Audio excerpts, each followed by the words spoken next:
AP deputy CM Pawan Kalyan మాట్లాడుతున్నా, ఇప్పుడు live చూద్దాం. 1.5 కోట్లు భారతదేశం మొత్తం పెట్టుబెడతా ఉన్నారు. మన రాష్ట్రంలో మటుకు 30,000 కోట్లు ఆల్రెడీ పెట్టుబడులు పెట్టారు. ఇవి కాకుండా అదనంగా ఇంకొక 20,000 కోట్లు పెట్టుబడి పెట్టబోతా ఉన్నారు. ఇప్పుడు దాకా వాళ్ళు 12,000 మందికి ఉపాధి అవకాశాలు కల్పించారు. ఇంకా అలాగే ఉపాధి ఉన్న అంటే ఒక ఉద్యోగం కంపెనీ ఇస్తే ఆ వ్యవస్థ నడవడానికి అదనంగా ఇంకొక 4 మందికి 1:4 అనే రేషియో కింద అదనంగా ఇంకో 50,000 మందికి ఉపాధి కూడా లభించగలిగింది. దీనివల్ల ముఖ్యంగా ఈ పినాపురం ప్రాజెక్టుకి దాదాపు ఇప్పుడు దాకా ఒక 10,000 కోట్లు పెట్టుబడి పెట్టారు. ఇంకొక 24 కోట్లు అడిషనల్గా ఇంకా పెట్టుబడి పెడతా ఉన్నారు. 2021లో ప్రారంభమైన ఈ ప్రాజెక్టు చాలా తొందరగా స్టార్ట్ చేసి ముందుకు తీసుకెళ్లారు. దీంట్లో నేను గవర్నమెంట్ వచ్చాక కొత్త ఎన్డీఏ ప్రభుత్వం గౌరవ ముఖ్యమంత్రి నారా చంద్రబాబు నాయుడు గారి నాయకత్వంలో ఇది వచ్చినప్పుడు దీంట్లో ఇది జరుగుతుందని తెలుసు, చాలా సంవత్సరాలుగా అందరికీ తెలుసు.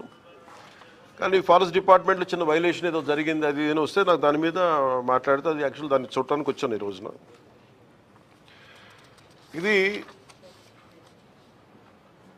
12,000 మెగావాట్లు అంతే కదా, ఇది ఆపరేషన్. ఈ పర్టికులర్ ప్రాజెక్ట్ ఇది దాదాపు 2,800 ఎకరాలు ప్రాజెక్ట్. ఇది పినాపురం బోత్ మన నంద్యాలలో కానీ కర్నూలు జిల్లా రెండిట్లో కలుపుకొని దీంట్లో కంపెనీ కొన్నది దాదాపు 1,700 ఎకరాలు. కంపెనీ ప్రభుత్వం నుంచి కానీ లేదంటే రైతుల దగ్గర నుంచి కానీ కొన్నవి.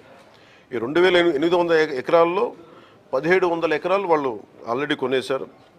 దాంట్లో 365 రెవెన్యూ ల్యాండ్, దాదాపు 1,453 ఎకరాలు రెవెన్యూ ల్యాండ్ని వీళ్ళు కొనేశారు. దీనిలో ప్రత్యేకించి మన కర్నూలు ఈ నంద్యాల భూముల్లో రాళ్ళు రప్పలు ఉండి వ్యవసాయానికి ఏమాత్రం ఒక పనికిరాని అంటే నిరుపయోగం అంటే బలంగా వ్యవసాయం చేయలేని భూముల్లో ఇది గౌరవ ముఖ్యమంత్రి నారా చంద్రబాబు నాయుడు గారు గత కొన్ని సంవత్సరాలుగా గత 2 దశాబ్దాలుగా ప్రత్యేకించి ఐటీ తర్వాత ఆయన ఫోకస్ చేస్తుంది గ్రీన్ ఎనర్జీ మీద. ఆ గ్రీన్ ఎనర్జీది ఆ లీడింగ్ ఆయన మొట్టమొదటిసారి 2014లో వచ్చిన, అంతకుముందు ఉన్నప్పుడు 2014 ప్రత్యేకించి ఆ గ్రీన్కో వీళ్ళు విదేశాల నుంచి వచ్చి వీళ్ళందరూ ఈ కంపెనీ వచ్చి మేము ఇలా చేస్తున్నామంటే ఆయన ఎంకరేజ్ చేశారు. దాంట్లో భాగంగానే ఈ రోజున మనం ఇంత పెట్టుబడులు వచ్చినాయి ఇక్కడ. దీనికి సంబంధించి ప్రత్యేకించి అసలు ఏముంది, నేను ఎంతసేపు బయట నుంచి చూస్తా ఉంటే ఇది ఫోటోలో చూడటం లేదంటే సైజ్ ఆఫ్ ద ప్రాజెక్ట్ నాకు తెలియదు. ఎంతసేపు వినటం వేరును చూడటం వేరు. ఇది చాలా ఒక రాష్ట్రానికే దేశానికే చాలా ప్రతిష్టాత్మకమైన ప్రాజెక్ట్. ఇది ఇండియాలో హైడ్రోనికల్ మనకి నీటిని వాడుకొని అలాగే గాలిని వాడుతూ అలాగే సోలార్ని వాడుతూ అన్నిటిని మిళితం చేసి ఒక ఇంటిగ్రేటెడ్ ప్రాజెక్ట్ ఇప్పటివరకు ఇండియాలో లేదు. First of it's kind. ఇది ఆపరేషనల్కి వచ్చేసింది. ముఖ్యంగా గ్రీన్కో కంపెనీ వాళ్ళ హెడ్ ఉంటారు ఎప్పుడు. అంటే ఈయన చాలా చిన్న స్థాయి నుంచి వచ్చిన వ్యక్తి. ఈయన ఒక విద్యార్థిగా స్టార్ట్ అయ్యి మన యూకే లాంటి చోట్ల పనిచేస్తూ ఆయన విజన్ ఈ రోజున దాదాపు భారతదేశానికి 2.5 లక్షల కోట్లు పెట్టుబడి తీసుకురాగలిగారు ఆయన ఈ రోజు. సో మేము ఇన్వెస్ట్మెంట్ ఫ్రెండ్లీ అన్న కంపెనీ అంటే ప్రభుత్వం అనే ప్రాసెస్లో ఇది ఒక మేజర్ ఒక ఇష్యూ ఏమొచ్చిందంటే 365 ఎకరాలు చిన్న ఇష్యూ ఉంది బిట్వీన్ రెవెన్యూ వాళ్ళదేను అలాగే మొత్తం ల్యాండ్ 365 హెక్టార్స్ వీళ్ళు ఆల్రెడీ ఫారెస్ట్ ల్యాండ్ కొన్నారు. సెంట్రల్ గవర్నమెంట్ పర్మిషన్ ఇచ్చింది. 365 హెక్టార్లు ఫారెస్ట్ ల్యాండ్ కొంటే దానికి నేను మొన్న రివ్యూలన్నీ చూస్తున్నప్పుడు ఫారెస్ట్ డిపార్ట్మెంట్ రివ్యూస్ చూస్తున్నప్పుడు కూడా దానికి అంటే మనం ఉదాహరణకి ఒక ప్రాజెక్ట్ కోసం నేను ఎక్కువ సంతకాలు పెట్టేది ఫారెస్ట్ డిపార్ట్మెంట్లో.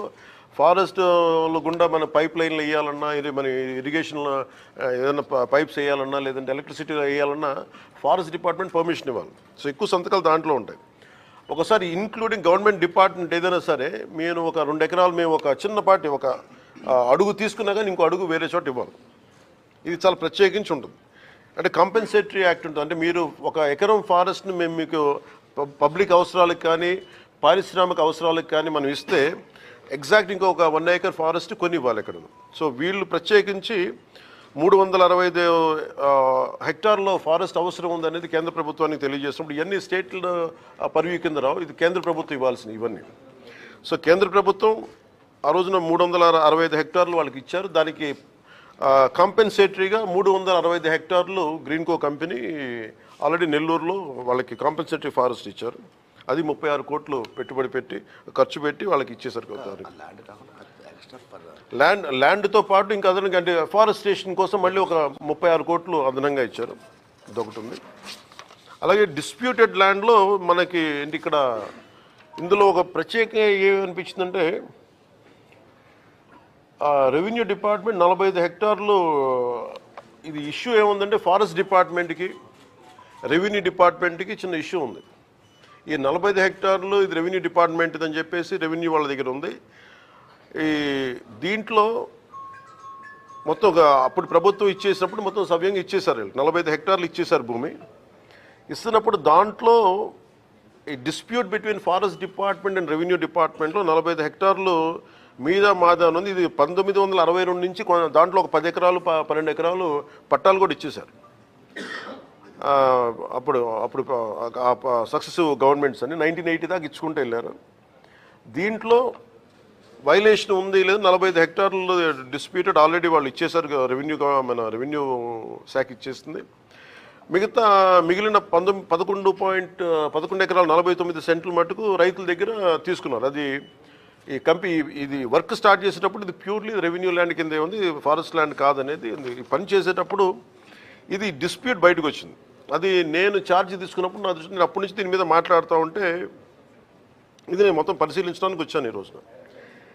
ఇది మేము ఏం తెలియజేసామంటే కేంద్ర ప్రభుత్వానికి కూడా ఇది మీరు సార్ట్అవుట్ చేయండి, ఒకసారి మీరు కూర్చోబెట్టి ప్రిన్సిపల్ సెక్రటరీ చీఫ్ సెక్రటరీ గారికి ఫారెస్ట్ అలాగే రెవెన్యూ సెక్రటరీ గారికి ఇలా కూర్చోబెట్టి మంత్రివర్గం కూడా తెలియజేసాం ఈ చిన్న డిస్ప్యూట్ ఏదైనా ఉంటే కరెక్ట్ చేయమని. ఇది ఏమైపోతుంది, నేను ఈ సైజ్ ఆఫ్ ద ప్రాజెక్ట్ చూసినప్పుడు నాకు ఒకటే అనిపించింది, ఆఫీసుల్లో కూర్చొని రివ్యూ చేయడానికి సైట్లో కూర్చొని రివ్యూ చేయడానికి ఒకవేళ ఏదన్నా ఒక వైలేషన్ ఏదైనా ఉన్నా కానీ యాజ్ ఆన్ టుడే నాకు ఇది డిపార్ట్మెంటల్ ఇష్యూ, ఇది అది సార్ట్అవుట్ చేసుకుంటే అసలు అది కూడా ఉండదు. బట్ నాకు అనిపించిందంటే ఏమాత్రం ఇష్యూ లేకుండా ఈ స్థాయికి ప్రాజెక్ట్ని తీసుకురాగలిగారంటే నిజంగా they have done a commendable job. Me team చాలా అద్భుతంగా చేశారు. ఇది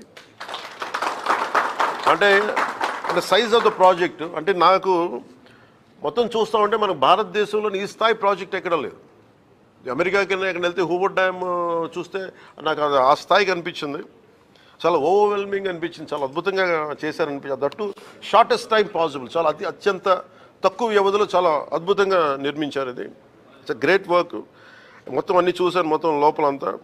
ఇది భవిష్యత్తులో కూడా ఇందాక మన జనార్దన్ రెడ్డి గౌరవ మంత్రి జనార్దన్ రెడ్డి గారితో కూడా మాట్లాడుతూ ఇది భవిష్యత్తు మన కలెక్టర్ గారులు ఇద్దరితో మాట్లాడుతూ ఉభయ జిల్లాల కలెక్టర్ గారులతో మాట్లాడుతూ ఉంటే ఒకటే అనిపించింది, దీన్ని భవిష్యత్తులో ఇంక్లూడింగ్ ఫారెస్ట్ డిపార్ట్మెంట్తో కూడా నేను మా ఉన్నతాధికారులతో మాట్లాడి ఇది చాలా గొప్ప సైట్ సీయింగ్ ప్రాజెక్ట్ అయిపోద్ది ఇది. అలాగే ఇది చాలామంది ఒక గ్రేట్ ఎడ్యుకేషనల్ టూర్ అవుతుంది ఇది. అలాగే బోల్డంత ఎంప్లాయ్మెంట్ వస్తుంది దీనికి ఇక్కడ. సో వీటన్నిటిని మనస్ఫూర్తిగా చూసి 1-2 వైలేషన్స్ ఏమైనా ఉన్నాయి ఒకళ్ళ దృష్టిలో ఏదైనా ఇవన్నీ చేసినా కానీ సార్ట్అవుట్ చేయకపోతే ఖచ్చితంగా వీళ్ళకి సహకరించాల్సిన అవసరం ఉంది. మ్యాగ్నానిమిటీ ఆఫ్ దీన్ని ఈ ప్రాజెక్ట్ తాలూకు సైజ్ అలాంటి ప్రాజెక్ట్ ఇది. 1-2 చిన్న చితక ఏదైనా ఉంటే కనుక దాన్ని ఖచ్చితంగా దాన్ని గవర్నమెంట్ సహకరించి దీన్ని ఎందుకంటే ఇది మేము తీసుకున్న నిర్ణయం కాదు, ఏమైనా ఉంటే ఇది కేంద్ర ప్రభుత్వం దృష్టిలో పరిధిలో పంపించి మా సైడ్ నుంచి ఇది చీఫ్ సెక్రటరీ గారికి మన ఫారెస్ట్ PCCF గారికి అలాగే కూర్చోబెట్టి దీన్ని పూర్తిగా అసలు ఆ చిన్నపాటి ఏమన్నా కరెక్ట్ చేయమని ఈ ప్రాజెక్ట్ మనస్ఫూర్తిగా ముందుకెళ్ళాలి. ఎందుకంటే ఇన్ని 10,000 కోట్లు పెట్టుబడి పెట్టిన తర్వాత దాదాపు ఇంకొక 24 ఇంకొక 14,000 అంతేనా ఇంకో 12,000 కోట్లు పెట్టారు. అదనంగా ఇంకో 10,000 కోట్లు పెట్టాలి. ఈ ప్రాసెస్లో దీన్ని చిన్న చిత్తగా ఏదైనా సమస్యలు ఉంటే ఇది బిట్వీన్ 2 డిపార్ట్మెంట్స్ మధ్యన ఇష్యూ కాబట్టి అది మేము కూర్చొని అవసరమైతే క్యాబినెట్ దృష్టికి తీసుకెళ్తాం, ముఖ్యమంత్రి గారి దృష్టికి తీసుకెళ్తే దీన్ని సాల్వ్ చేసి దీన్ని ఈ ప్రాజెక్ట్ వెళ్ళేలా ప్రభుత్వం ముందస్తుగా దీనికి మద్దతు తెలుపుతా ఉన్నాం. ఇది భారతదేశంలోనే మన ప్రధానమంత్రి గారు ప్రత్యేకించి చెప్పింది one nation one energy concept. ఇది అంటే సెల్ఫ్ రిలయంట్ భారత్, ఆత్మనిర్భర భారత్ అంటే మన ఎనర్జీ అవసరాలు, మనకు కావాల్సిన అవసరాలు మనమే సమకూర్చుకునేలాగా ఈ పర్టికులర్ ప్రాజెక్టు ఇది ఫుల్ ఫ్లెడ్జ్డ్గా కొంత సమయంలో, తక్కువ సమయంలోనే ఇది ఆపరేషన్లో వచ్చినప్పుడు అవసరమైతే ఇది విదేశాలకు కూడా మనం దీన్ని అమ్మి దీనివల్ల మనకి దానివల్ల మనకి ముఖ్యంగా ఫారెన్ ఎక్స్చేంజ్ రెవెన్యూ కూడా దేశానికి వచ్చే బలమైన అవకాశాలు ఉన్నాయి. ఈ టెక్నికాలిటీస్ అన్నీ లేదా టీమ్ స్పీక్. అందుకని మనస్ఫూర్తిగా మీ అందరికీ ఇక్కడికి వచ్చినందుకు ఇది ఒక కర్నూలు మన నంద్యాలకే కాదు, ఆంధ్రప్రదేశ్కే కాదు, భారతదేశానికి ఇది చాలా అద్భుతమైన పేరు తీసుకొచ్చే ప్రాజెక్టు. మనస్ఫూర్తిగా మీ యాజమాన్యానికి ధన్యవాదాలు తెలుపుతా ఉన్నాను.